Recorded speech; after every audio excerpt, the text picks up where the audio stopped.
আপনারা যে ভিডিওটা দেখছেন এটা হলো মায়াপুর রেল স্টেশন।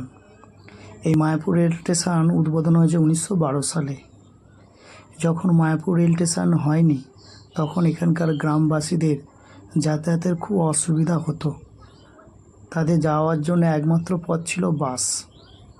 কিন্তু যখন রেল লাইনটা হলো তখন এখানকার মানুষের একটা আনন্দের উচ্ছ্বাস বয়ে গিয়েছিল, কারণ দূরদূরান্ত যেতে পারবে এবং হাওড়া, কলকাতা বিভিন্ন জায়গায় খুব সহজে যেতে পারবে। আর কি না, এই স্টেশনটা এতটা ব্যস্তময় স্টেশন পরিচিত হয়েছে, আপনি সকালের দিকে না এলে বুঝতে পারবেন না।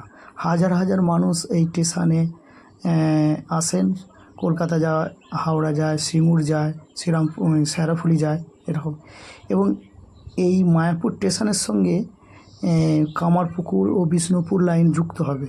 এর ফলে কি হবে, আরও কম সময়ের মধ্যে বিভিন্ন জায়গার মানুষ এক জায়গা থেকে অন্য জায়গায় যেতে পারবে। তাই মায়াপুর স্টেশন পশ্চিমবঙ্গের মধ্যে একটা গুরুত্বপূর্ণ স্টেশন বলে আমি